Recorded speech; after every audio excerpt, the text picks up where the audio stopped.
Good evening, ladies and gentlemen. Welcome to the show tonight. Tonight's guest, we have a returned citizen coming home from incarceration after a long period of time in prison. This brother did 31 years in prison, went in prison as a child. He come in as a grown man with better thoughts, better things in mind, and we're going to bring him on the show and allow him to talk a little bit about himself. Brother Tariq. Assalamu alaikum, my brother. How are you? Morning, assalam, brother. It's good to be here. Yes, good to have you on. Welcome home. Yes, sir. Thank Yes, you for having yes, me. welcome home. You was gone for a long time. 31 years and 22 days. Okay. You went to prison out of what county? Riverside County. Riverside County. 98% conviction rating. Yes. And you went when you were 17 years old. 17 years old. Okay. Yes, sir. Okay. February 16, 1988. 1988. Okay. What crime did you go to prison for? The crime I went to prison for was kidnapping with the intent to rob with a gun. With a gun. Okay. Was your robbery successful? No, it was not successful. Okay.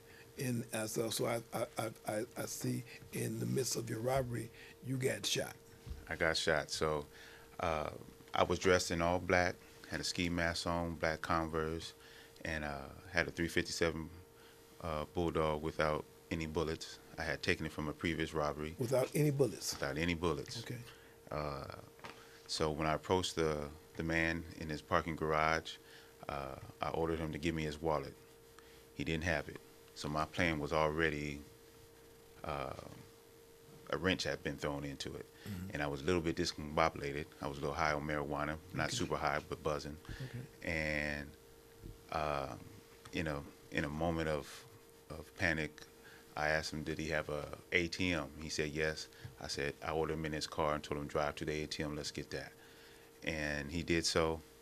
I believe that he didn't, I believe that this is the first point in the incident where Allah actually saved my life. Mm-hmm. And I'll get back to that when I get to the point that shows it. So we got in the car, we drove down to the ATM, which is downtown Riverside next to the police station. Mm-hmm. As he was getting out, he retrieved his service pistol. He was an off-duty police officer, lieutenant detective. I won't say his name for his own sake. And he pointed the gun at me. The first bullet passed right before my face. I was on my way out of the Suburban. There was three rows of seats. I was in the second row, and I was getting out, coming through the front row. And the first shot went past my face. I seen the flash. I swore I could have seen the bullet in slow motion. Sure. I backed up. He continued to fire till he was empty, all 15 shots. I happened to be shot in the knee and didn't even know it. So this is where him getting out the car, he went under his seat and he pulled out the gun. Now we go back to the parking garage.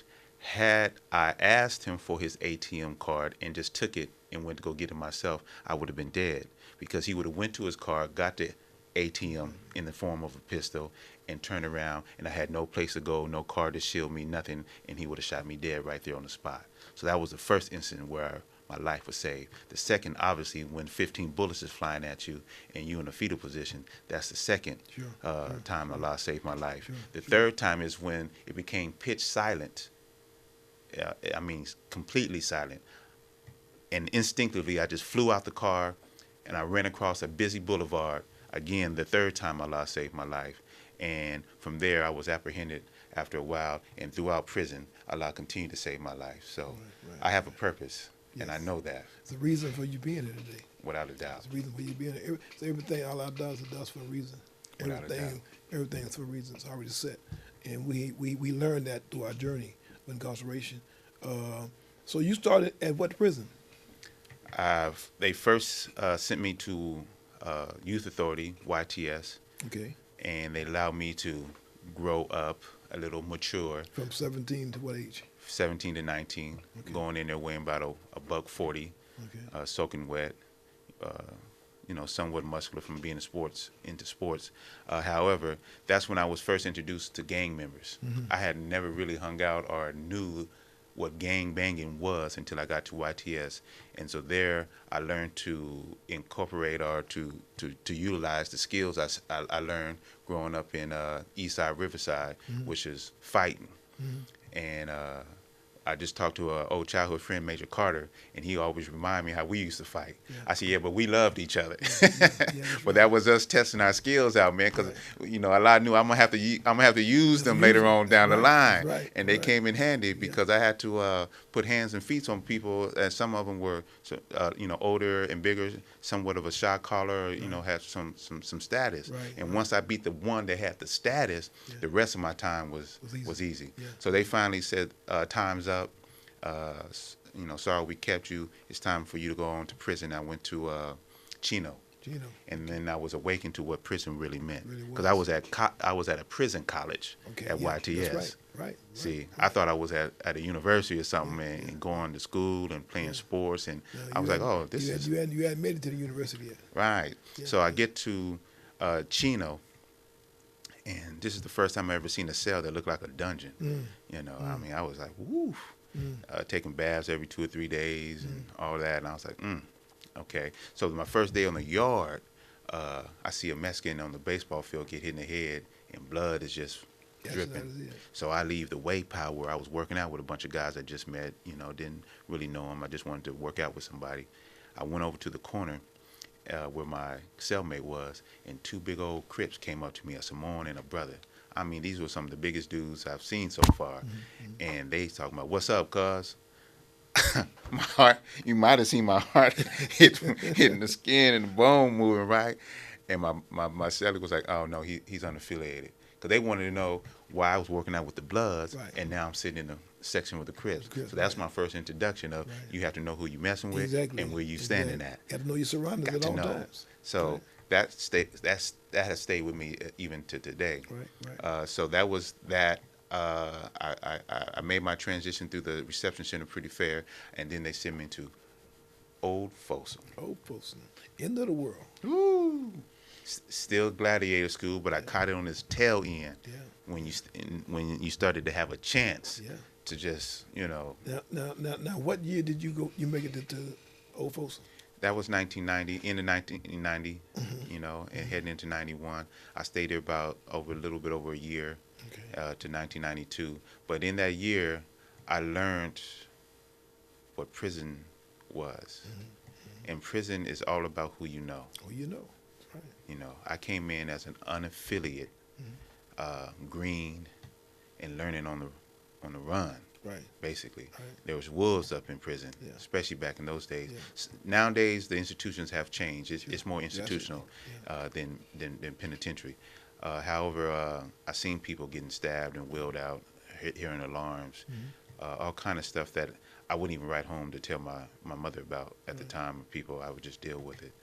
And so one day I thought I was running away. My cellie was a heroin addict, and he was also I would say not homosexual in the sense of his orientation, but in the sense of him getting his gratification off. So he had propositioned me, and I was like, no, I'm good. And I felt uncomfortable, so I wanted to move. So there was a guy in there that was from my city, Riverside, so I thought, okay, let me start hanging out with a homeboy. Got in the cell with him, and he was a homosexual and a perv and a rapist and all of this. Had no idea. So he was grooming, you know, me for his time to strike. And when he struck, he didn't understand that we was gonna wrestle. And we was gonna fight up in that cell. And he put a knife. I don't call them knives. He put a shank in front of me by the beginning of the cell, and I was laying in my bed, and he stood in the back of the cell with his in his hand, and he said, "You got 2 options. You can pick that up, or you can give in." I knew if I picked it up before I even touched it, I'd be dead or stabbed or something.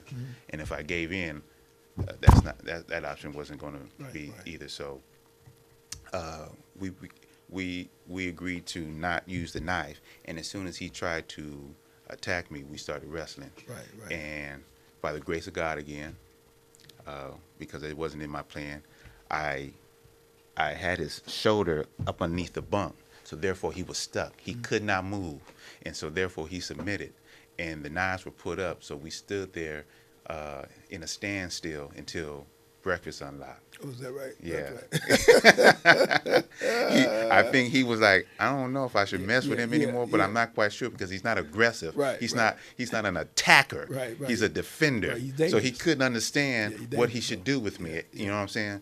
So I was brought up to the second tier, and I believe his name was Blue. That's the only name I heard. What building was you in? One Building. Okay. Yeah, and we went up to this to I guess it was tier B or whatever, second tier, and You got A, B, and C, and D side. right. So we was on A side, second tier. So he asked me, I believe, but I know it was the second tier. He asked me, "You want to be this man's bitch?"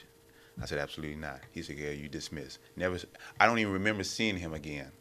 You know, and that situation pretty much resolved itself and dissolved, even though he tried to intimidate me from afar. So I was fortunate enough. I laid up in my bunk and I said, I don't know if your name is Jesus, Buddha. I don't know if you was a tree. I don't know what you are. So you had to take your shot again. I haven't taken my shot. I was still a practicing Christian, although I wasn't practicing too much but survival techniques. Right. And I said, if you get me up out of here, I will worship you. I will, I'll do whatever. Right. And I mean, I was crying. I was like, this is overwhelming. Right. This is a lot. I had nobody. Right. People used to come up to my cell and say, and talk to me and engage me, and the first thing they would say is, "Man, where you from? Why are you here? Right. You don't belong here." Right. And I didn't understand what they meant. Right. But I didn't belong in that place. Right. Right. I was still, and see, going through the being tried as an adult and as a juvenile, being tried as an adult, and even going through the adult court system, they sent me to YA for an evaluation. Sure. It's called an amenable evaluation. And YA said, this man is not entrenched in criminal organization. Right. This man, he's not into gangs. He doesn't even have tattoos. All of these things. We can save him with the treatment that we have. Right. He's amenable. Right. The court paid absolutely no attention to that. Yeah. And the cold part of it is this, Aki. I was in juvenile hall with a 17-year-old that killed his father with a deer rifle. Mm. He claimed that he was abused and sexually abused, or I believe I can't remember as far as sexually, but he was abused. So he killed his father. Mm. He was tried as an adult and sentenced to YA and got out at 25 years old. Is that right? I didn't murder anyone. I didn't rape anyone. I didn't even cause great bodily injury. What county was that? Riverside County. Okay. And then when the judge sentenced me to my natural life with a possible parole, if I was ever to get out, he said, if He said if. you ever get out. He put emphasis on if you was able to get out. And so I didn't know it at the time, but he sentenced me to life. Sure. For the rest of my life to prison. Sure. And so when I left Old Folsom, I went to Calipatria in 1992, January 3rd. I was the second bus there. We opened it up. The water still tastes like sand coming up out the sink. That still sink toilet combination, And I was like, phew. I'm in a cell by myself. I got a little breathing room. I said, I'm good. So my neighbor was a Muslim, and we used to have these great talks, and he really endeared himself to me. And so one day he invited me to the chapel. They had finally got the Islamic services started. I didn't really know anything about that, and I went, and it was an all-white chapel room. And when I went in there, I sat in the back, and I was like, okay, interesting. The sermon, the khutbah was good. It's enlightening, and but it wasn't until it was time to pray Juma Salat, and I happened to be centered. Somehow I ended up in the very center of the room, and it felt like there was a spotlight on me. I mean, literally like light being shined on me. And when we started praying and I started mimicking what they was doing, I realized that the room was white with no pictures, no words, no images. I said, I like that. I could dig that. I was never with the white Jesus thing. Right. I couldn't do it. There was statues and all of that. I said, I like that. And when I put my head down in prostration in sajda, right, I said, wow, I've never bowed down to anything. Yeah. I never surrendered myself to nothing, not even my parents. Yeah. Not even truth, not even right, not even nothing. Yeah. Nothing. And I loved it. Yeah. And that was the day I became a Muslim. Okay. I took my Shahada later, but that was the day I became a Muslim. Yeah. Okay. Now that was in Calipatria? That was at Calipatria. Okay. How long you stay in Calipatria? 7 years, 1992 to 1999.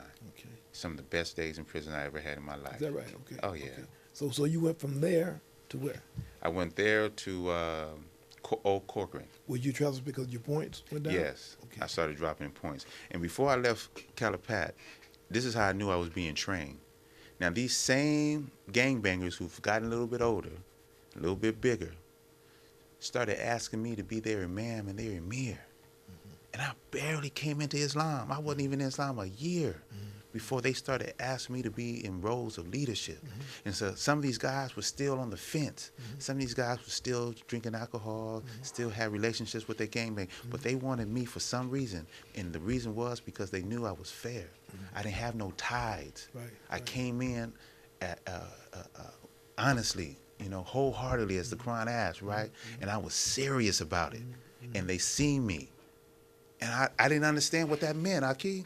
And it wasn't until later on when I started going to Old Corcoran and then Solano and started seeing the corruption in the ranks.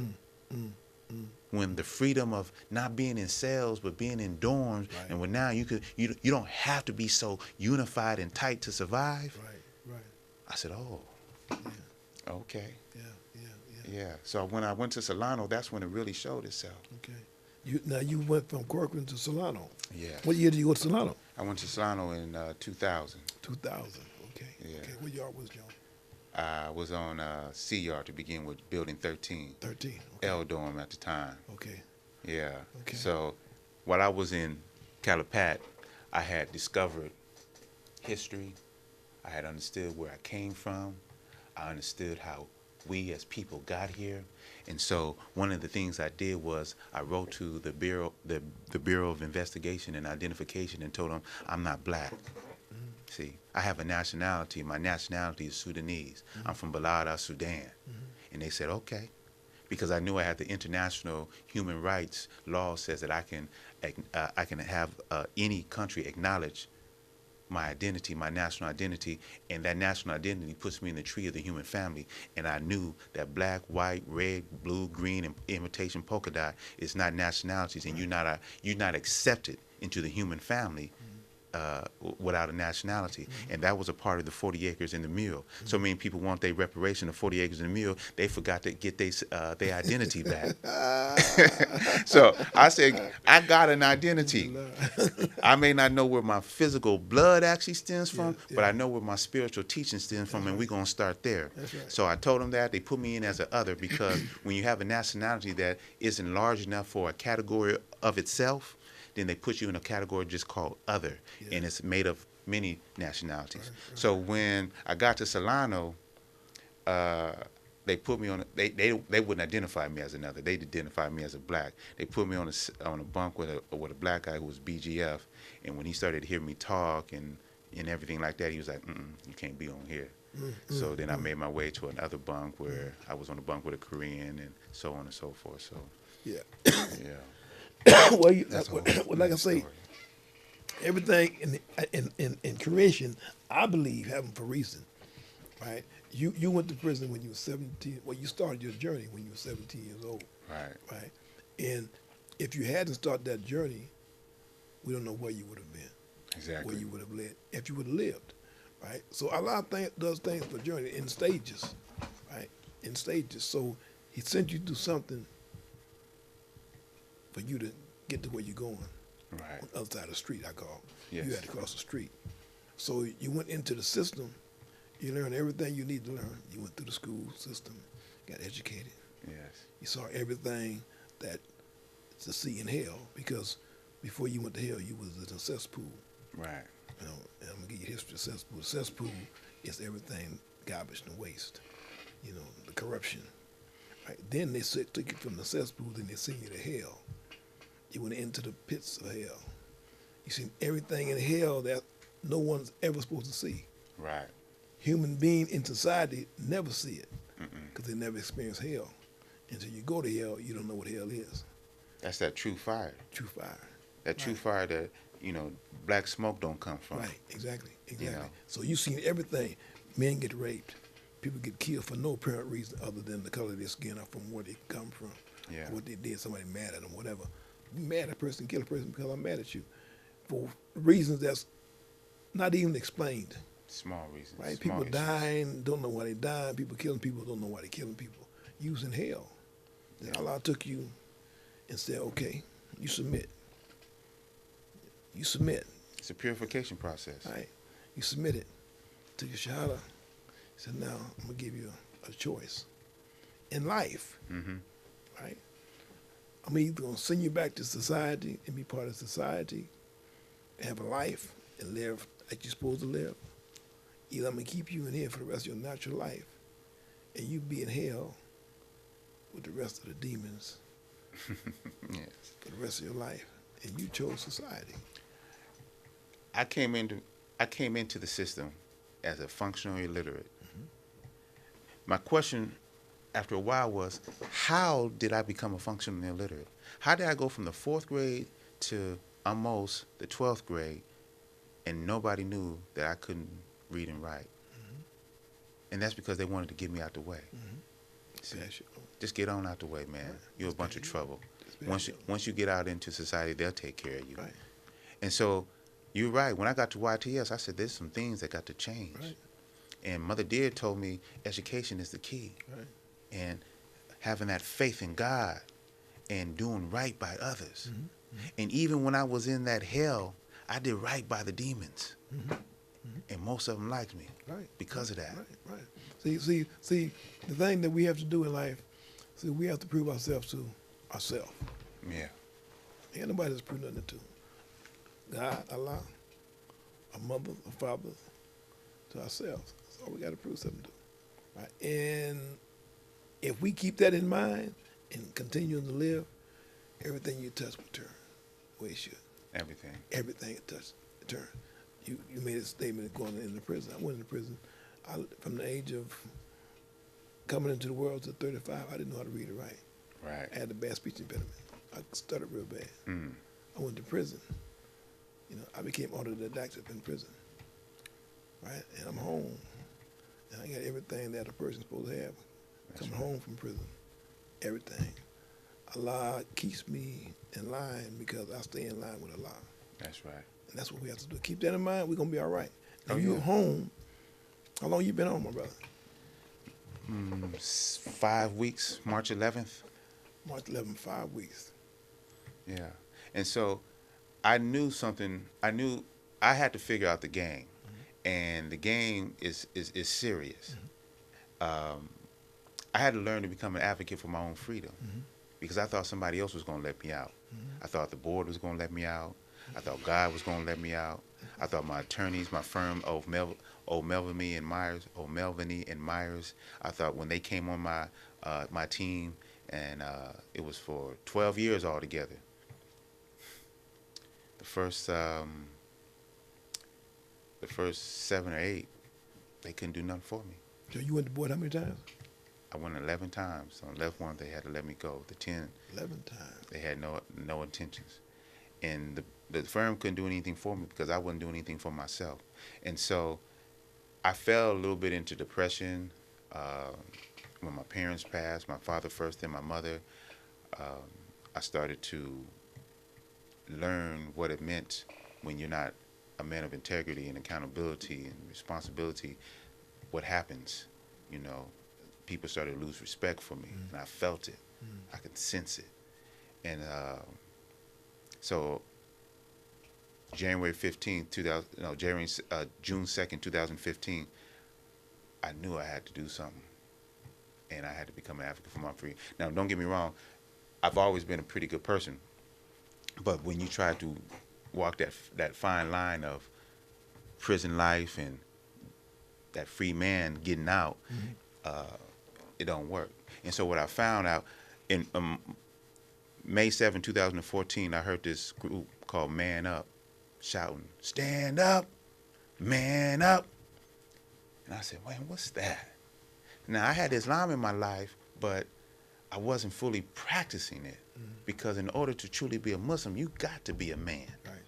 And I was still acting like a little boy, man. Slightly of my mentality was dreaming too much and thinking everybody owed me something still, and this ain't fair, complaining instead of protesting, right? And so I went over there, and they said, Man up stands for M, making rational decisions. And I said, whoa, I had never really sat and thought about how I thought, the process in which I made my decisions, what it was truly based on. And I realized it had all been emotional. I said, rationale. And then acting with precision. Now, that I was familiar with because when I got my AA degree, I knew what I wanted. When I was incarcerated, I knew what I wanted and I knew what I had to do. So there were things that I had done along the way to get myself prepared for what was coming. And then never giving up my position. And that was key too. Never giving up the position of a man of integrity, of honesty, of righteousness. There you go. There you know, go. There you go. Never let Mother Dear down. Right, there you go. And then uplifting myself, my family, and my community with positivity. There you go. And that's man up. Now you went into prison. You went to school. You got your high school or GED? I got my GED first. Okay. Then you went on to continue school. Yeah, got my AA degree. AA degree. Business. Okay. Okay. Yeah, concentrated in business. Okay. I was in Calipat. This is before I got my AA degree. I was in Calipat, and I was talking to the guard and my bunkie about inventing this company called Diamond Packages. You know, back in the day, you get packages from the house, right? And your people had to go shop.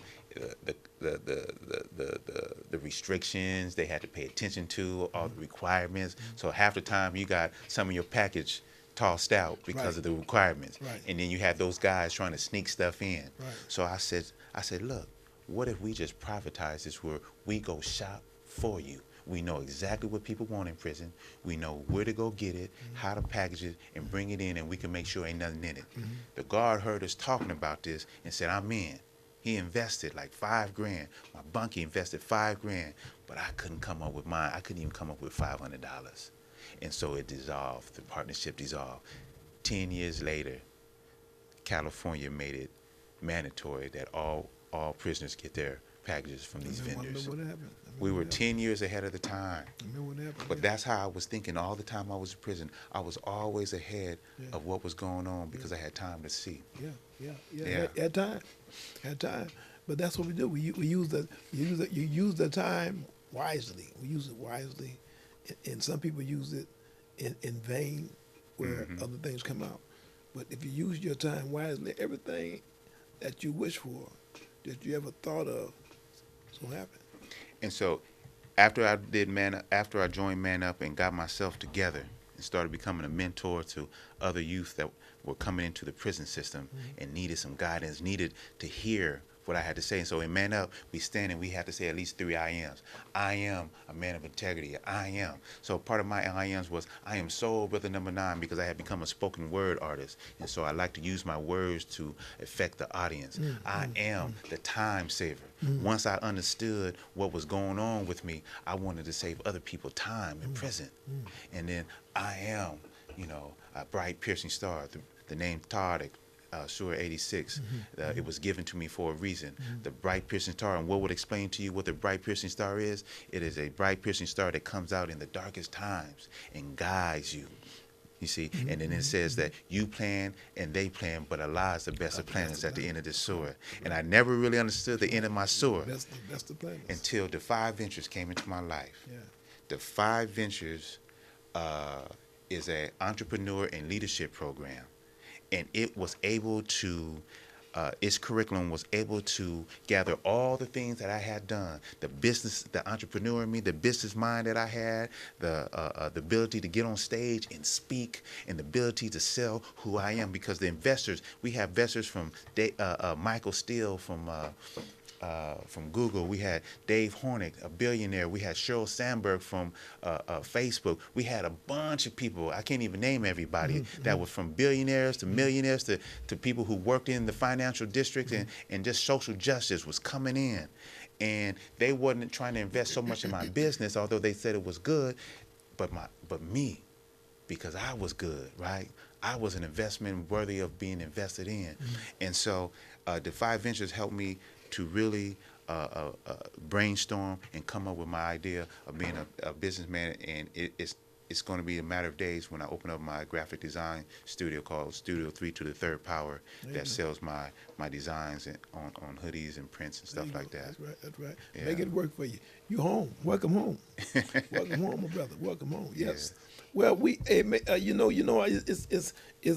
good that I bring people on this show, and this show is geared for return citizens. Oh yeah. I bring return citizens, people that have been in the system for a long period of time. Now, I ain't talking about short time because they're not done yet. Right. I'm talking about long time offenders that's been in for a long time. They come home and they got their life back, right? And now you're going to be part of this world, part of society. For sure. You here, you ain't going nowhere, right? And we want people to know that you're here.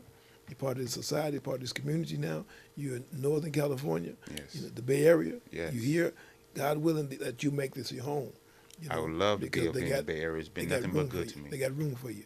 Yes, You sir. know, they got room. They ain't got nowhere where you live right now. You might have to get you a tent. I'm gonna find me a spot now. But you, inshallah, you find you a spot. Before I go, I would be crucified if I didn't mention Ronnie LaShawn Wynn, Scratch Line, who's been in prison for 25 years for a crime he didn't commit, and my brother Mujahid, Larry Green, who's been in prison for over 40 years for a crime he did not commit, a part of the zebra killings, and he's fighting to get his freedom. So when I became an advocate for my freedom, I started to teach other people how to become an advocate for them freedom, for their freedom, and be an advocate for their freedom.